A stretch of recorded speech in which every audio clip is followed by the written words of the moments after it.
ನಮಸ್ಕಾರ ಸ್ನೇಹಿತರೆ ಹಲವರು ಯೂಟ್ಯೂಬ್ ಚಾನಲ್ ಶುರು ಮಾಡಿರ್ತಾರೆ. ಒಳ್ಳೆ ವಿಡಿಯೋಗಳನ್ನು ಅಪ್ಲೋಡ್ ಕೂಡ ಮಾಡ್ತಿರ್ತಾರೆ ಚಾನಲ್ ಮೇಲೆ. ಆದರೆ ಯೂಟ್ಯೂಬ್ ಮಾನಿಟೈಸೇಷನ್ಗೆ ಬೇಕಾದ ಈ 1000 ಸಬ್ಸ್ಕ್ರೈಬರ್ಸು ಮತ್ತು 4000 ವಾಚ್ ಅವರ್ಸು ಅಥವಾ 10 ಮಿಲಿಯನ್ ಶಾರ್ಟ್ಸ್ ಮೇಲೆ ವ್ಯೂಸ್, ಈ ಕ್ರೈಟೇರಿಯಾ ಇನ್ನೂ ಕಂಪ್ಲೀಟ್ ಆಗಿರೋದಿಲ್ಲ.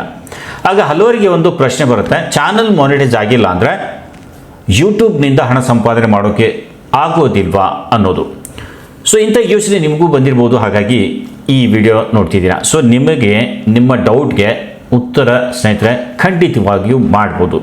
ಇವತ್ತಿನ ಈ ವಿಡಿಯೋದಲ್ಲಿ ಮಾನಿಟೈಸೇಷನ್ ಇಲ್ದಿದ್ದರೂ ಕೂಡ ಯೂಟ್ಯೂಬ್ ಮೂಲಕ ಹಣ ಗಳಿಸಬಹುದಾದ ಕೆಲವು ಉತ್ತಮ ಮಾರ್ಗಗಳನ್ನು ತಿಳಿಸ್ಕೊಡ್ತೇನೆ.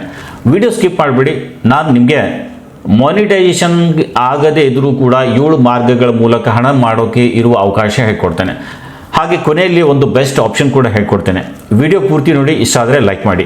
ವಿಡಿಯೋ ಮಾತ್ರ ಚಾನಲ್ ಈಗಲೇ ಸಬ್ಸ್ಕ್ರೈಬ್ ಮಾಡಿ ನೋಡಿ ಸ್ನೇಹಿತರೆ, ಇಲ್ಲ ಅಂದರೆ ಆಮೇಲೆ ಸಬ್ಸ್ಕ್ರೈಬ್ ಮಾಡೋದು ಮರ್ತು ಬಿಡ್ತೀರಾ. ಸೊ ದಯಮಾಡಿ ಸಬ್ಸ್ಕ್ರೈಬ್ ಮಾಡಿ. ಸಬ್ಸ್ಕ್ರೈಬ್ ಆಯಿತು ಅಂತ ಅನ್ಕೋತೀನಿ. ಬನ್ನಿ ವಿಡಿಯೋ ಸ್ಟಾರ್ಟ್ ಮಾಡೋಣ. ಮೊದಲನೇದು ಸ್ನೇಹಿತರೆ, ಅಫಿಲಿಯೇಟ್ ಮಾರ್ಕೆಟಿಂಗ್. ಮೊದಲ ಮತ್ತು ಅತ್ಯುತ್ತಮ ಮಾರ್ಗ ಅಂದರೆ ಅಫಿಲಿಯೇಟ್ ಮಾರ್ಕೆಟಿಂಗ್. ನೀವು ಅಮೆಜಾನ್, ಮೀಶೋ, ಫ್ಲಿಪ್ಕಾರ್ಟ್ ಅಥವಾ ಬೇರೆ ಅಫಿಲಿಯೇಟ್ ಪ್ರೋಗ್ರಾಮ್ಗಳಿಗೆ ಜಾಯಿನ್ ಆಗಿ ನಿಮ್ಮ ಅಫಿಲಿಯೇಟ್ ಲಿಂಕ್ಗಳನ್ನು ವಿಡಿಯೋ ಡಿಸ್ಕ್ರಿಪ್ಷನ್ನಲ್ಲಿ ಹಾಕ್ಬೋದು ಸ್ನೇಹಿತರೆ. ಯಾರಾದರೂ ನಿಮ್ಮ ಲಿಂಕ್ ಮೂಲಕ ಪ್ರಾಡಕ್ಟ್ ಖರೀದಿಸಿದರೆ ನಿಮಗೆ ಕಮಿಷನ್ ಸಿಗುತ್ತೆ ಸ್ನೇಹಿತರೆ.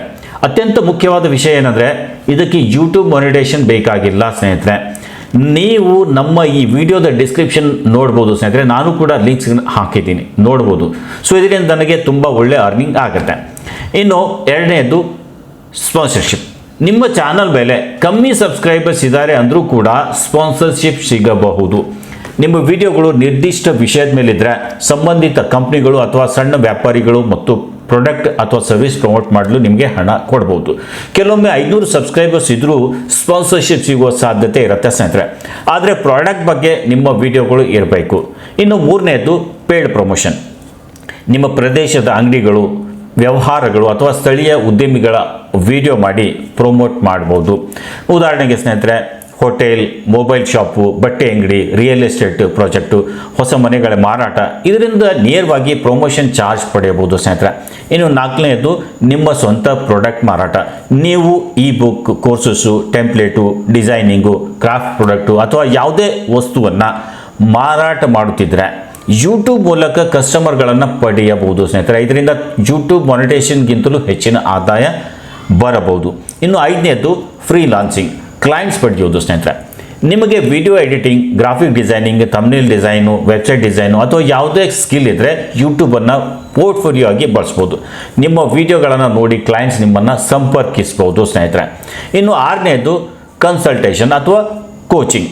ನೀವು ಯಾವುದಾದ್ರೂ ವಿಷಯದಲ್ಲಿ ಪರಿಣಿತಿ ಹೊಂದಿದರೆ ಆನ್ಲೈನ್ ಕನ್ಸಲ್ಟೇಷನ್ ಅಥವಾ ಕೋಚಿಂಗ್ ಕೊಡಬಹುದು ಸ್ನೇಹಿತರೆ. ಉದಾಹರಣೆಗೆ ಯೂಟ್ಯೂಬ್ ಗ್ರೋತ್ ಬಗ್ಗೆ ಹೇಳ್ಬೋದು, ಡಿಜಿಟಲ್ ಮಾರ್ಕೆಟಿಂಗ್ ಬಗ್ಗೆ ಹೇಳ್ಬೋದು, ಟ್ರೈನಿಂಗ್, ಟೈಲರಿಂಗ್, ಕುಕಿಂಗ್, ಅಗ್ರಿಕಲ್ಚರ್, ಇಂಥ ವಿಷಯಗಳಲ್ಲಿ ವೈಯಕ್ತಿಕ ಮಾರ್ಗದರ್ಶನ ನೀಡಿ ಹಣ ಸಂಪಾದಿಸಬಹುದು ಸ್ನೇಹಿತರೆ.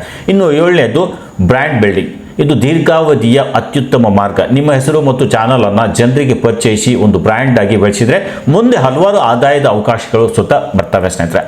ಯೂಟ್ಯೂಬ್ ಮಾನಿಟೈಸೇಷನ್ ಕೇವಲ ಒಂದು ಇನ್ಕಮ್ ಸೋರ್ಸ್ ಮಾತ್ರ ಸ್ನೇಹಿತರೆ, ಆದರೆ ಒಂದು ಬಲವಾದ ಪರ್ಸನಲ್ ಬ್ರ್ಯಾಂಡ್ ಹಲವಾರು ಇನ್ಕಮ್ ಸೋರ್ಸ್ಗಳನ್ನು ತೆರೆದಿಡುತ್ತೆ. ಸೊ ಬ್ರ್ಯಾಂಡ್ ಬಿಲ್ಡಿಂಗ್ ಮೇಲೆ ಗಮನ ಕೊಡಿ ಸ್ನೇಹಿತರೆ. ಕೊನೆಯಲ್ಲಿ ಒಂದು ಬೆಸ್ಟ್ ಟಿಪ್ಸ್ ಕೊಡ್ತೇನೆ ಅಂದಿದ್ದೆ. ಸೊ ಇದು ನಿಮ್ಮ ಚಾನಲ್ ಮೇಲೆ ಸಬ್ಸ್ಕ್ರೈಬರ್ಸ್ ಇದ್ದಾರೆ, ಆದರೆ ಮಾನಿಟೈಸೇಷನ್ ಸಮಸ್ಯೆಯಾಗಿ ಚಾನಲ್ ಮೇಲೆ ಕೆಲಸ ಮಾಡ್ತಾ ಇಲ್ಲ ಅಂದರೆ ಹಾಗೆ ಮಾಡಬೇಡಿ. ಚಾನಲ್ ಮಾನಿಟೈಸ್ ಆಗದೇ ಇದ್ದರೂ ಕೂಡ ನೀವು ಯಾವುದಾದ್ರೂ ಪ್ರಾಡಕ್ಟ್ ಸೆಲ್ಲಿಂಗ್ಗೆ ಇದನ್ನು ಬಳಸ್ಬೋದು. ನೀವು ಆ ಪ್ರಾಡಕ್ಟ್ ಬಗ್ಗೆ ಮಾಹಿತಿ ಕೊಟ್ಟು ವಿಡಿಯೋ ಹಾಕಿ ಒಂದು ನಂಬರ್ ಕೊಟ್ಟು ಆ ಪ್ರಾಡಕ್ಟ್ ಡೈರೆಕ್ಟ್ ಸೆಲ್ ಮಾಡ್ಬೋದು. ಇದನ್ನು ನೀವು ಸರಿಯಾಗಿ ಬಳಸಿಕೊಂಡ್ರೆ ಆಮೇಲೆ ನಿಮ್ಮ ಚಾನಲ್ ಕೂಡ ಮಾನಿಟೈಸ್ ಆಗುತ್ತೆ. ಚಾನಲ್ ಮೇಲೆ ಆದ ಸಮಸ್ಯೆ ದೂರ ಆಗಿ ಮತ್ತೊಮ್ಮೆ ನಿಮ್ಮ ಚಾನಲ್ಗೆ ಮಾನಿಟೈಸೇಷನ್ಗೆ ಯೂಟ್ಯೂಬ್ ಅವಕಾಶ ಕೊಡುತ್ತೆ ಸ್ನೇಹಿತರೆ. ಸೊ ಸ್ನೇಹಿತರೆ, ಯೂಟ್ಯೂಬ್ ಮಾನಿಟೈಸೇಷನ್ ಇನ್ನೂ ಆಗಿಲ್ಲ ಅಂತ ನಿರಾಶೆ ಆಗಬೇಡಿ. ಹಿಂದೆ affiliate marketing, sponsorship, paid promotions, freelancing, coaching ಹಾಗೂ ಪ್ರಾಡಕ್ಟ್ ಸೆಲ್ಲಿಂಗ್ ಮುಖಾಂತರ ಆದಾಯ ಗಳಿಸಲು ಪ್ರಯತ್ನಿಸಿ. ಮಾನಿಟೈಸೇಷನ್ ಬಂದ ನಂತರ ಆ್ಯಡ್ ರೆವೆನ್ಯೂ ಕೂಡ ಸೇರಿ ನಿಮ್ಮ ಆದಾಯ ಇನ್ನಷ್ಟು ಹೆಚ್ಚಾಗುತ್ತೆ ಸ್ನೇಹಿತರೆ. ಈ ಮಾಹಿತಿ ನಿಮಗೆ ಉಪಯುಕ್ತವಾಗಿದ್ದರೆ ವಿಡಿಯೋಗೆ ಒಂದು ಲೈಕ್ ಕೊಡಿ, ಚಾನಲ್ ಸಬ್ಸ್ಕ್ರೈಬ್ ಮಾಡಿ ಮತ್ತು ಇಂಥ ಯೂಟ್ಯೂಬ್ ಟಿಪ್ಸ್ಗಾಗಿ ನಮ್ಮ ಚಾನಲ್ ಸಬ್ಸ್ಕ್ರೈಬ್ ಮಾಡಿ. ಇವತ್ತಿನ ವಿಡಿಯೋದಲ್ಲಿ ಇಷ್ಟೇ. ಮತ್ತೆ ಭೇಟಿ ಆಗೋಣ ಒಂದು ಹೊಸ ವಿಡಿಯೋದೊಂದಿಗೆ. ಅಲ್ಲಿವರೆಗೂ ಸ್ನೇಹಿತರೆ, ನಮಸ್ಕಾರ, ಧನ್ಯವಾದ.